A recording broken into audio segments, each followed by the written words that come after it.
para mim, a vitória de uma agência, tal como se conhece, enfim, ou de uma empresa que se propõe a ajudar na construção de marcas, é achar um posicionamento vencedor que saiba se renovar ao longo do tempo.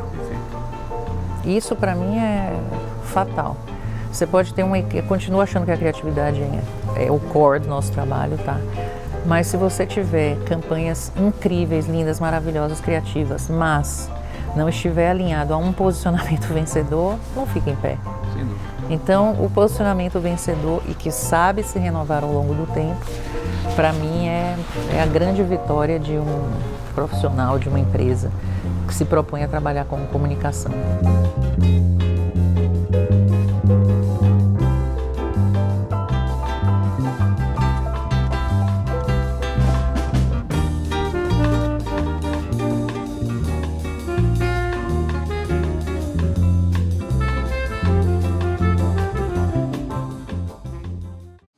Gal, o nosso papo tá ótimo, como sempre, né? A gente podia ficar a tarde toda aqui conversando.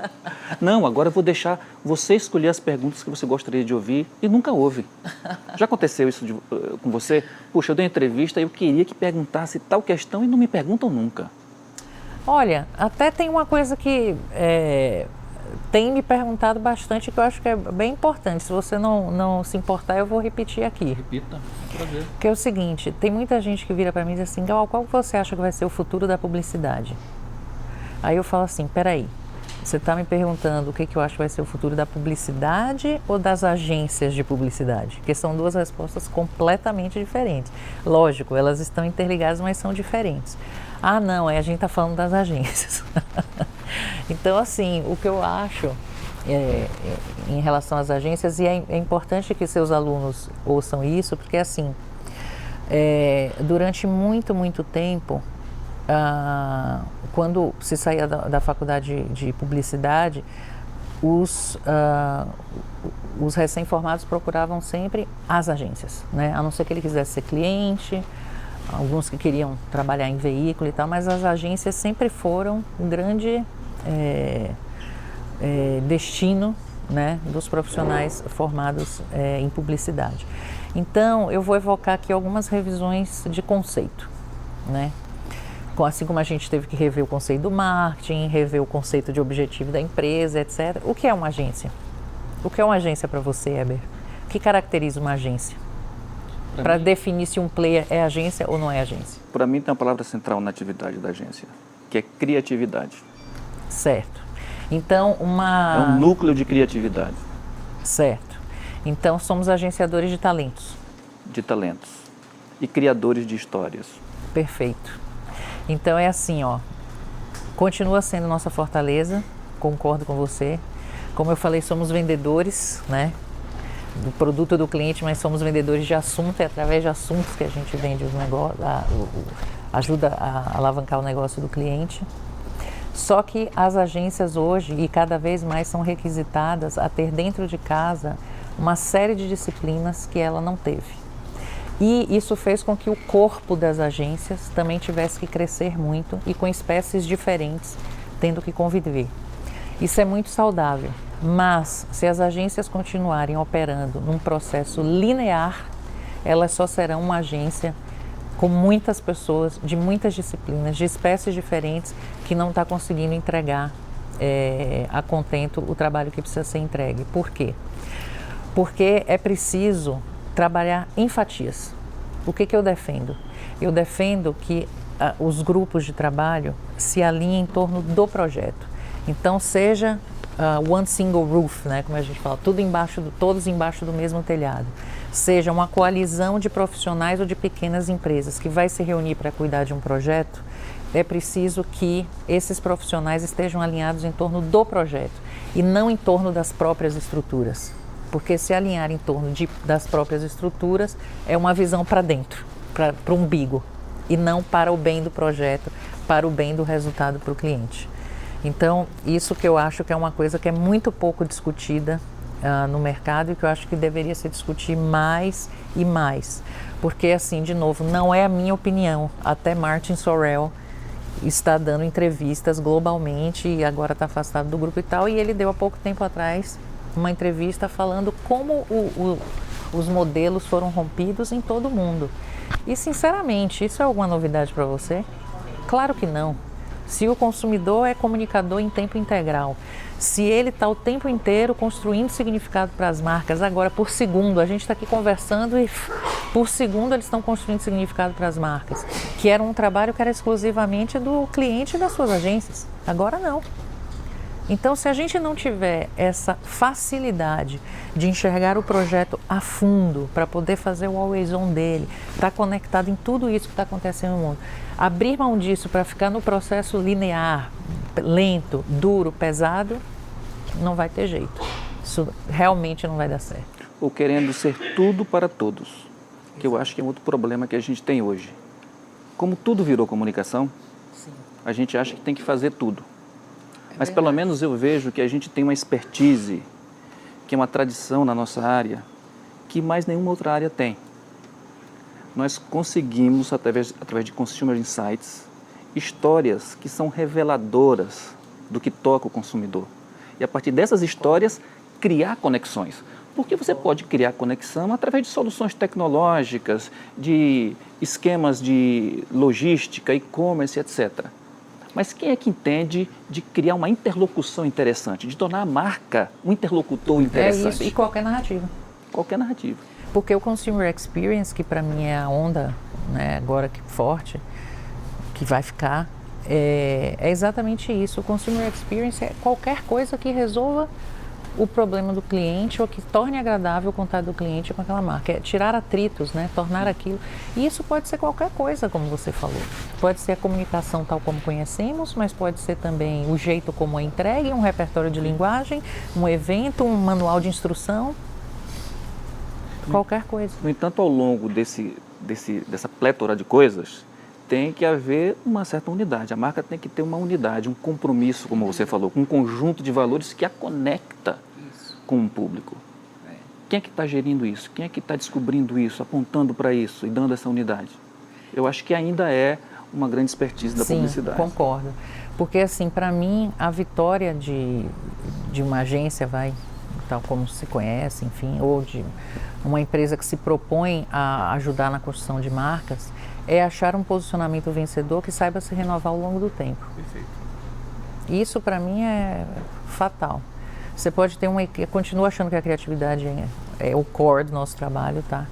Mas se você tiver campanhas incríveis, lindas, maravilhosas, criativas, mas não estiver alinhado a um posicionamento vencedor, não fica em pé. Sem dúvida. Então, o posicionamento vencedor e que sabe se renovar ao longo do tempo, para mim é a grande vitória de um profissional, de uma empresa que se propõe a trabalhar com comunicação. Sem dúvida. E eu quero ver uma coisa interessante também, falando sobre isso das fatias, os timings que a gente pode atuar, trabalhar para o nosso cliente, eles podem ser timings diferentes e simultâneos. Exemplo, vamos pegar o 70-20-10 da Coca-Cola, que eu acho bárbaro, adoro, né? Que é o Now, Near and Next, né? 70% para manter a dominância dela, né? Garantir seu território e tal, com KPIs muito claros. 20% para novidades, que terá menos KPIs ou vai testar KPIs novos. E 10% para criar livremente inovação, muitas vezes sem nem KPI algum.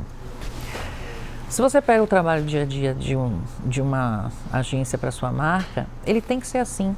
Porque tem o cliente, óbvio, né, precisa concordar com o 70-20-10, mas tem aquela parte que é a manutenção desse posicionamento, que é uma vida longa, né, é uma história que se conta no longo prazo. E tem aqueles fatos diários, né, que podem ser até diários ou semanais, X, mas que a gente acompanha nas redes sociais, que se vier uma ideia que faça sentido para a comunicação do cliente e esteja alinhado ao posicionamento, ele tem que ir pro ar já, imediatamente, agora. Então, a gente tem que trabalhar simultaneamente aquilo que é o trilho principal, né, a vida da marca, da manutenção, que é onde está a sobrevivência dela, mas a gente o tempo todo tem que estar pensando nessas duas dimensões de cima para dar esses picos, né, que são de crescimento, de inovação. Então, são trabalhos simultâneos que a gente tem que fazer e que eu acho incrível, acho maravilhoso. Será que a gente poderia aplicar isso também para a carreira do publicitário? 70-20-10 na gestão da sua carreira. Ah, acho que sim, com certeza. Eu dou aula de gestão de carreira, né? E eu estimulo muito as pessoas nesse sentido.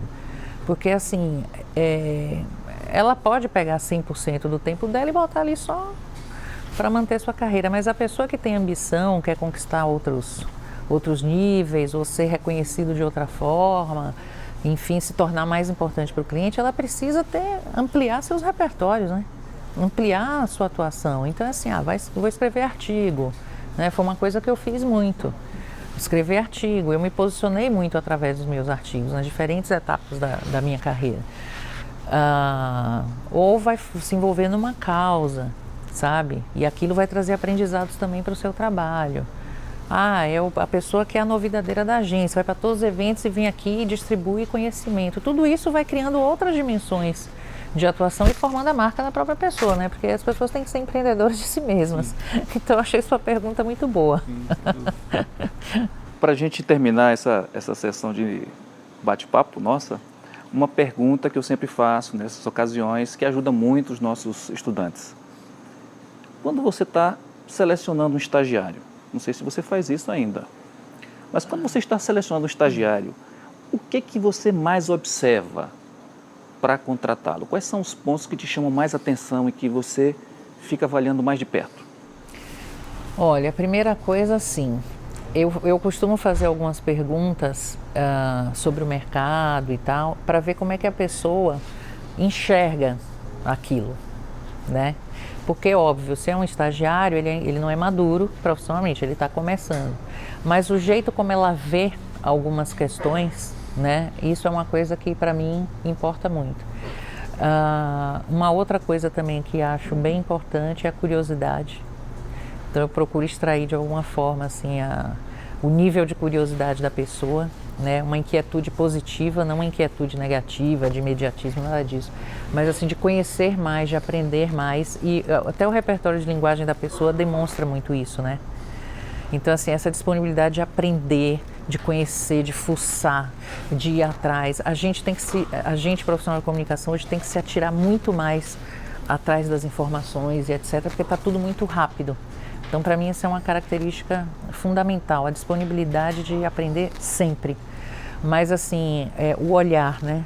O olhar da pessoa para aquele determinado assunto, para determinado fato que aconteceu no mercado, como ela interpretou aquilo e tal. Eu gosto muito de ouvir a visão da pessoa sobre isso. Porque isso revela muito, conforme a gente estava falando até um pouco atrás, o que ela vai me responder revela muito da educação que ela teve, da cultura em que ela foi criada, etc. Das lentes que ela adquiriu ao longo da vida, né? Isso. É isso aí, Gal. Mais uma vez foi um papo sensacional. Também adorei. Os nossos papos são ótimos, né? Espero que a gente tenha mais oportunidades como essa. O pessoal do canal vai adorar, certamente. Que bom. Eu fico muito grata de ter meu nome lembrado, porque de verdade eu gosto muito de fazer isso aqui, que é dividir conhecimento, sabe? Debater os assuntos. E eu tenho um prazer especial de fazer isso para os estudantes, porque eles escolheram uma carreira, né? Daqui a pouco são nossos colegas. E acho que é função da gente também ajudar a fomentar nos talentos o gosto, né? A paixão por essa profissão. Então, agradeço eu. É a próxima geração. Exatamente. Lembra que a gente estava comentando antes que algumas coisas que a gente fala agora no mercado com os nossos colegas de trabalho não repercutem tanto. Mas quem sabe a próxima geração, né? Verdade. A gente tem que apostar nela. Legal. E parabéns para vocês pelo canal, achei muito bom. Bacana, muito obrigado. Estamos à disposição. Quando você quiser veicular alguma coisa, compartilhar mais alguma coisa com a gente, é só falar. Tá ótimo. Quando eu lançar meu livro, eu vou procurar você. Com certeza. Obrigada, Fazemos questão. Heber. De nada. Prazer.